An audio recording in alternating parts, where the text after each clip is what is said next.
Imagine someone, a friend, who promised to buy you candy if you give him your money. A few minutes later, you don't hear anything back from him again. That, my friends, is terrorism. Hello, what's going on, guys? This is V, the Crusade, coming up with y'all guys another video on nationalism. If you haven't seen my previous videos, especially patriarchy on feminism, part 1 and part 2, I highly recommend y'all guys to check those out. Without further ado, let's dive in. So, terrorism. Nothing has caused so much hate other than that word, terrorism. So, what is terrorism? You probably seen it on TV. You probably watched a lot of action movies on terrorism. So, what exactly is terrorism?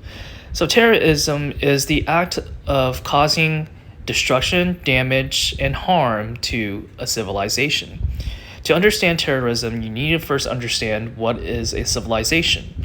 A civilization is a distinct group of people who are able to outstand trials and tribulations and who cohesively coexist together through time. So, for instance, let's take France as an example. Okay, you have surrounding countries like Spain, Belgium, Italy, England. Okay, you specifically have France because France is, again, a collective group of people who share the same interests of survival, who have been able to outlast and outcompete many wars and survive from enemy lines. And at the same time, they are a collective group of people who build prosperity in their ability to harmoniously live together over time. So that, my friends, is civilization. And then, of course, scholars will add the notion of taxation because you may hear the words like, you can't have civilization without taxation.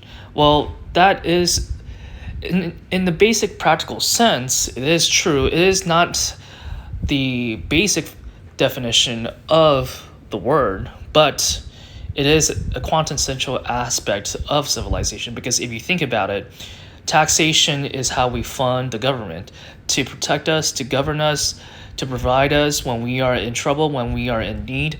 So it is kind of as if without government, without us paying tax to our government, without us paying the government to protect, defend us, we don't have a power to protect and define our boundaries from foreign invaders.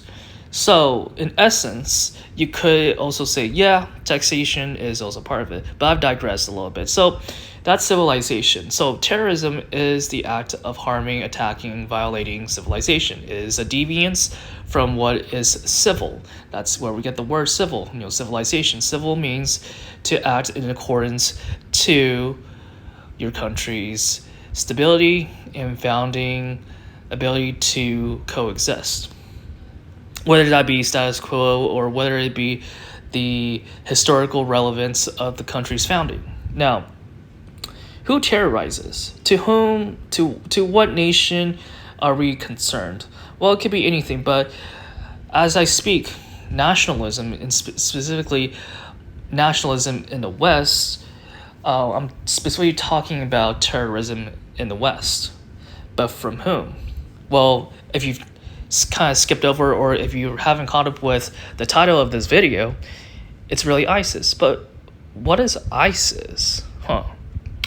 I know it stands for something, and I'm pretty sure every single, I guess people on top of the news or people who are just as political or upfront about their politics, about their political views, may already know what it stands for.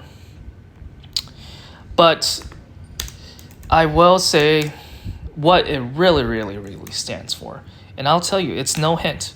ISIS is basically Islam in Israel, okay? Yes, I know.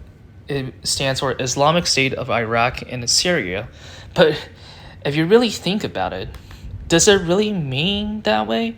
Or is it really Israel and Islam? Just think for that. Think for a second. They both start with IS. I know I'm kind of going on a tangent here, but hear me out.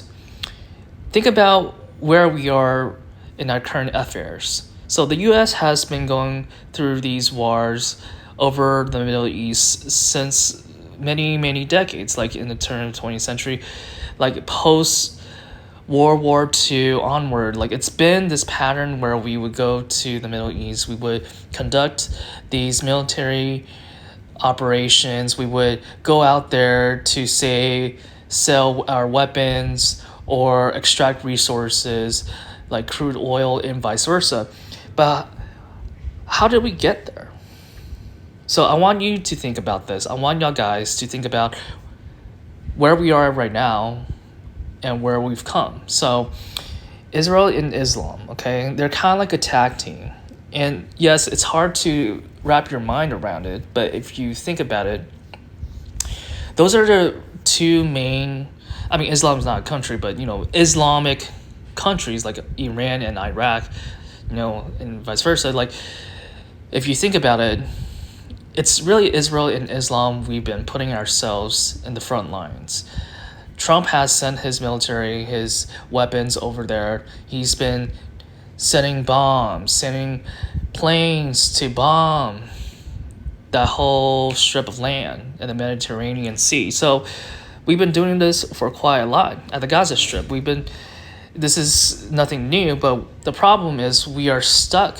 It just feels like we're stuck in this limbo, this kind of loop over and over again. And the more you think about it, it's almost as if there's like a secret tag team, but really it's not much of a secret so long as you are willing to lay your biases down and just kind of let your imagination set free. Just let loose your imagination, your thought, okay? Just think for a moment. Israel and Islam, it's kind of like a perfect fit.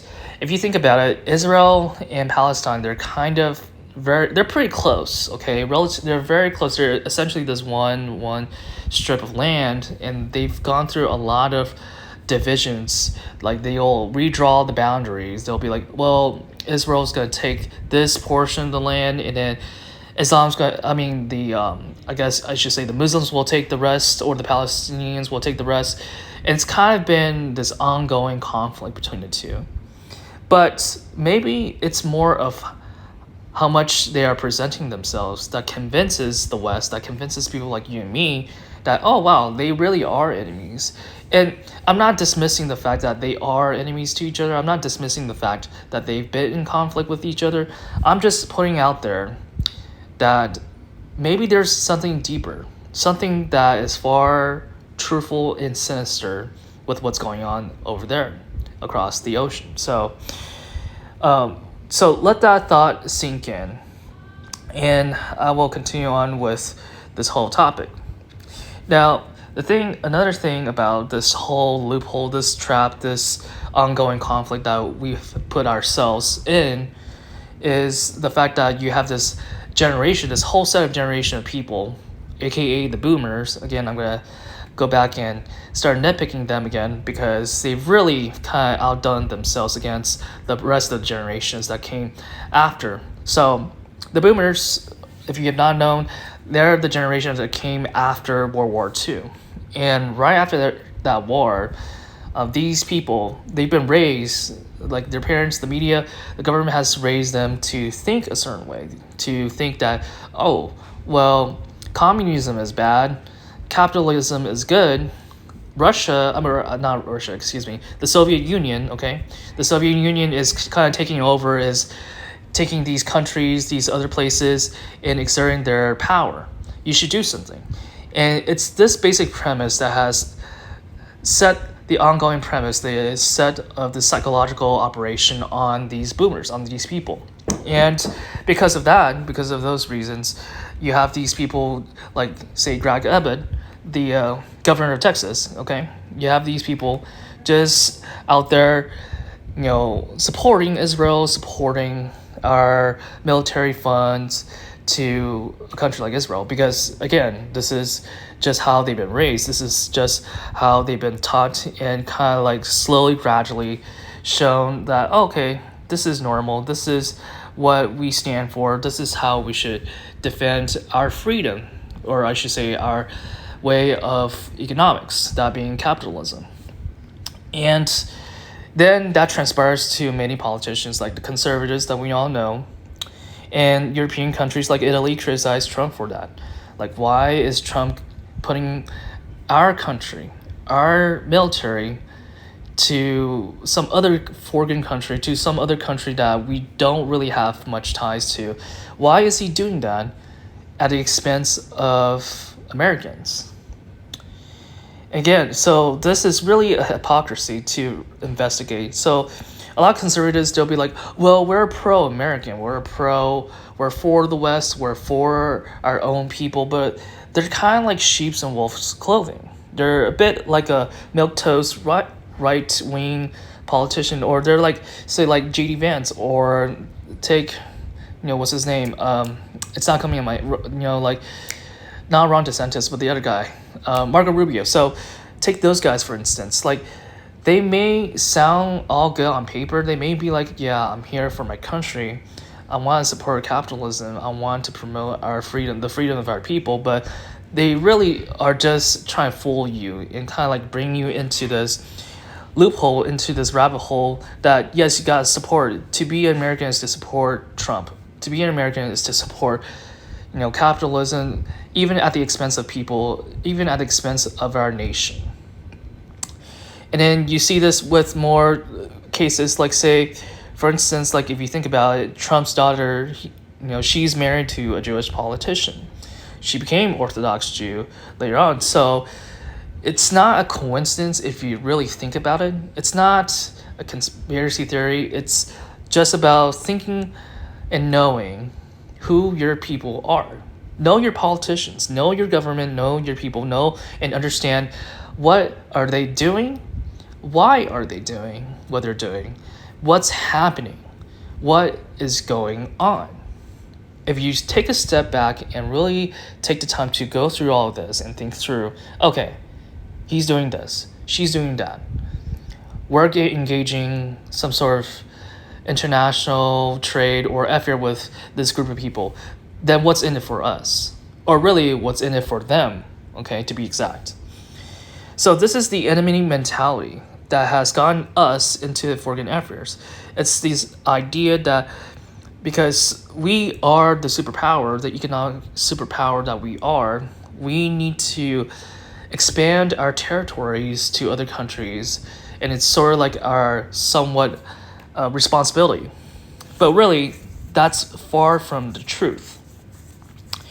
It's literally just letting other countries take advantage of our resources via the money, military, and weapons. Our tax dollars should go to Americans and the West, and not to these global elites and mental enemy warlords, war hawks. When someone makes other looks bad, it usually means they have an agenda. If a politician, like say Trump, or whoever, and they come in to office, they're in front of the stadium, they're making a press conference, they're having a speech, they're presenting themselves in front of the news, in front of TV, and they're saying, well, they attacked us, or they say this country is doing something to us. Well, you have to think through first, okay, what got us there in the first place? Why are we in a war? Why did this country attack us? Sometimes not sometimes, let me reiterate. Every time when we're in a problem, it's not because some other country has caused some sort of problem to us. It's always someone within our own country. There's a sheep in wolf's clothing. Or I'm sorry, there's a wolf in sheep's clothing. There's a traitor.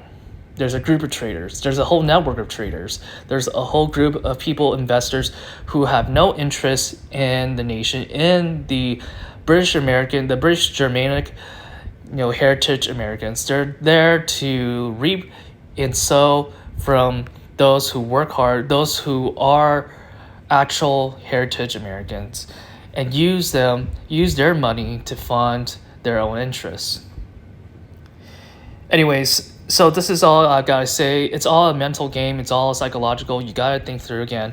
Think about what I've said. Think about the points. Think about every single line I've said. Think about the issues we're going through as a nation. Think about who's in charge. What are they saying? Who are these people? Okay. So that's a way to solve the problem. And it's a start because I know this has been ongoing for many decades. And it's not an easy one to solve. Anyways, I hope you guys enjoyed this video. I like to make my videos a little bit long so I can explain, at least in a very concise way. I love talking about these topics because it's essential. It's a pivotal aspect of our existence, of our ability to survive as a nation. And if you like to continue to see more videos, I will be posting more. And if not, like and subscribe. And see you on the next one.